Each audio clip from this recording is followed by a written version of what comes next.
اعوذ باللہ من الشیطان الرجیم، بسم اللہ الرحمن الرحیم۔ دیس پردیس ٹی وی چینل کے دنیا بھر میں بیٹھے ناظرین، آپ کو راجہ سلطان محمود چوہان اور فرقان حسن راجہ کا سلام۔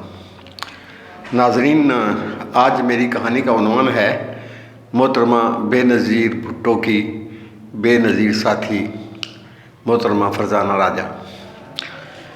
ناظرین، سب سے پہلے آپ سے گزارش ہے کہ میرے چینل کو سبسکرائب کر لیں اور بیل آئیکن کو کلک کر لیں تاکہ میرا اور آپ کا رابطہ برقرار رہے۔ ناظرین، محترمہ بے نظیر بھٹو کی بے نظیر ساتھی فرزانہ راجہ کون ہیں اور یہ اس وقت امریکہ کے ایک شیلٹر ہوم میں قسم پرسی کی زندگی گزار رہی ہیں۔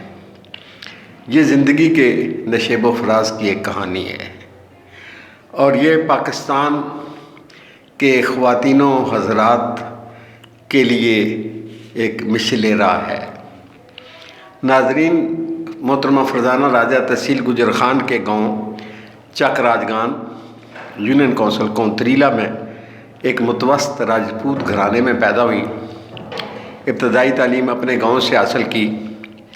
بچپن سے ہی بڑی باجرت اور دلیر خاتون تھیں اور ان میں مردانہ خواص جو ہیں وہ بدرجہ اتم موجود تھے۔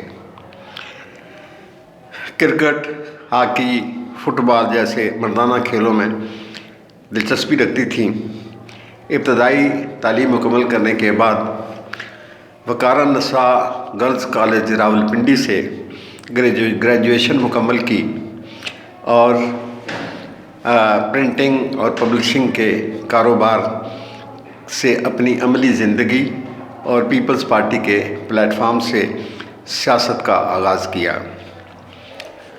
ڈائریکٹ ووٹ الیکشن سسٹم کے تحت ضلع کونسل راولپنڈی کا یونین کونسل کونتریلا سے الیکشن لڑا۔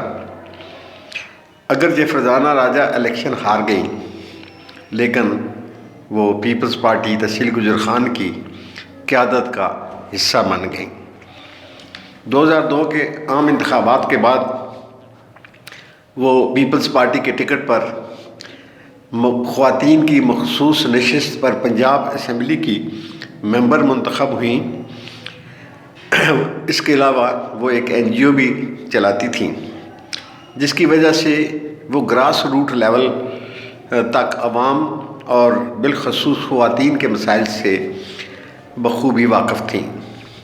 پنجاب اسمبلی میں اپنی پارٹی کا موقف انتہائی جارحانہ انداز سے مدلل انداز سے پیش کرتی تھیں، جس کی وجہ سے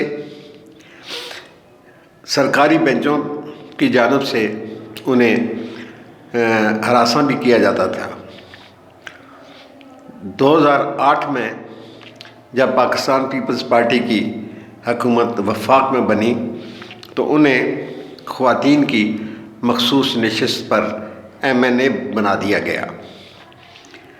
پیپلز پارٹی کی حکومت نے محترمہ بے نظیر بھٹو صاحبہ 2007 میں شہید ہو گئی تھیں اور پیپلز پارٹی کی گورنمنٹ نے محترمہ بے نظیر بھٹو صاحبہ کے نام پر خواتین اور غریب خطے غربت سے نیچے زندگی گزارنے والے خاندانوں کے لیے بے نظیر انکم سپورٹ پروگرام شروع کیا اور محترمہ فرزانہ راجہ صاحبہ کو اس پروگرام کا چیئرپرسن بنا دیا گیا۔ وہ بہت بڑا پروگرام تھا۔ سوشل ویلفیئر کے حوالے سے، عوامی ویلفیئر کے حوالے سے 35 ارب روپے کا وہ فنڈ تھا اور وہ ادارہ تھا، اور وہ چونکہ پہلا پروجیکٹ تھا جس کے لیے بہت زیادہ ڈور ٹو ڈور محترمہ فرزانہ راجہ صاحبہ کو محنت کرنی پڑی، لوگوں کا ڈیٹا اکٹھا کرنا پڑا اور 35 لاکھ خاندان جو ہیں وہ اس پروگرام کے تحت رجسٹر ہوئے، جن کی جو ہے وہ کفالت یا مالی امداد جو ہے بے نظیر انکم سپورٹ پروگرام کے تحت دی جانی تھی اور دی جاتی رہی۔ بڑا مشکل کام تھا اس کا، ڈیٹا مختلف ایجنسیوں سے اکٹھا کرنا، ڈور ٹو ڈور اکٹھا کرنا، لیکن محترمہ فرزانہ راجہ بڑی باہمت خاتون تھیں، انہوں نے اس سارے کام کو اچھے طریقے سے مکمل کر لیا۔ ناظرین، محترمہ فرزانہ راجہ صاحبہ گراس روٹ لیول کی سیاسی کارکن تھیں اور بے نظیر بھٹو کی قریبی ساتھی ہونے کی وجہ سے وہ پاکستان بھر کے دیہاتوں میں، گاؤں میں، گوٹھوں میں محترمہ بے نظیر بھٹو صاحبہ کے ساتھ رہتی تھیں، اور اس کی وجہ سے انہیں لوگوں کی محرومیوں کا، بالخصوص خواتین کی محرومیوں کا بخوبی اندازہ تھا۔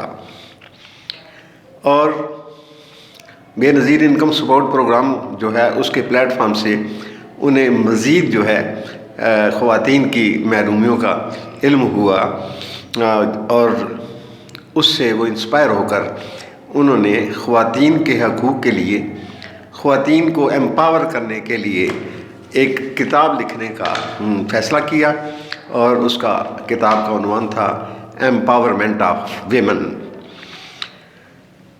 ناظرین، فرزانہ راجہ ایک متوسط گھرانے چک راج گاؤں کے کھیتوں کھلوانوں سے پروان چڑھنے والی لڑکی اقتدار کے بڑے ایوانوں تک پہنچی اور وفاقی وزیر کے عہدے پر براجمان ہوئیں، لیکن ان کی خانگی زندگی رلا دینے والی کہانی ہے۔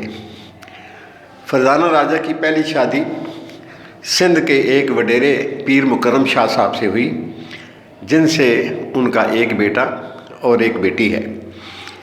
وہ شادی نہ چل سکی اور بالآخر علادگی ہوئی، جس پر ایک باہمی معاہدے کے تحت بیٹی فرزانہ راجہ صاحبہ کو مل گئی اور بیٹا جو ہے وہ پیر مکرم شاہ صاحب کے پاس چلا گیا۔ پیپلز پارٹی کی حکومت کے اختتام کے بعد فرزانہ راجہ صاحبہ اپنی کتاب ایمپاورمنٹ آف ویمن کو مکمل کرنے کے لیے امریکہ گئیں، تاکہ وہ وہاں پر خواتین کے مسائل کو اسٹڈی کر سکیں اور بہتر انداز سے وہ اس کتاب کو مکمل کریں۔ لیکن وہاں پر ان کی زندگی کا دوسرا سفر شروع ہو گیا۔ ان کی دوسری شادی علامہ رشید ترابی کے بیٹے عمار ترابی سے ہو گئی، جو ایک نفسیاتی مریض تھا، جو فرزانہ راجہ پر اور بلکہ بعد میں ان کے بچوں پر ذہنی اور جسمانی تشدد بھی کرتا تھا۔ لیکن مشرقی روایات میں پڑی بلی فرزانہ راجہ سب کچھ برداشت کرتی رہی اور ان کے 3 بچے بھی ہو گئے۔ بالآخر معاملات عدالت تک جا پہنچے اور عدالت نے تینوں بچے فرزانہ راجہ صاحبہ کی تحویل میں دے دیے۔ اسلام آباد کی منسٹرز کالونی کی مقیم 3 بچوں اور مکرم شاہ کی ایک بچی کے ہمراہ کھلے آسمان کے نیچے آ گئی۔ فرزانہ راجہ کے پاؤں کے نیچے سے زمین نکل گئی، گھر کا چھت اور سر سے چادر بھی اتر گئی۔ وہ فرزانہ راجہ جو پاکستان میں لاکھوں خواتین کا سہارا تھی، وہ پاکستان میں 35 لاکھ خاندانوں کو ماہانہ کروڑوں روپے تقسیم کرتی تھی، وہ امریکہ کی ریاست جارجیا کے ایک شیلٹر ہوم میں اپنے 4 بچوں کے ہمراہ قسم پرسی کی زندگی گزار رہی ہے۔ فرزانہ راجہ نے اپنی کتاب تو مکمل کر لی، لیکن وہ خود بھی اپنی کتاب کا ایک چیپٹر بن گئی۔ فرزانہ راجہ کو پاکستان کی بہت یاد آتی ہے اور وہ دوبارہ مضبوط حوصلے کے ساتھ پاکستان میں دوبارہ اپنا سیاسی اور سماجی کردار ادا کرنا چاہتی ہے، اور میری مصدقہ اطلاع کے مطابق وہ جلد پاکستان آئیں گی۔ کچھ ان کے معاملات ہیں، ان کو سیٹل کرنے کے بعد وہ دوبارہ پاکستان آئیں گی اور وہ اپنا سیاسی کردار اور سماجی کردار جو ہے وہ کردار ادا کریں گی۔ تو ناظرین، یہ تھی محترمہ فرزانہ راجہ صاحبہ کی نشیب و فراز کی کہانی، اور اب آپ سے درخواست ہے کہ آخر میں میرے چینل کو سبسکرائب کر لیں اور بیل آئیکن کو کلک کر دیں تاکہ میرا اور آپ کا رابطہ آپ کے ساتھ قائم رہے۔ آپ کا بہت بہت شکریہ۔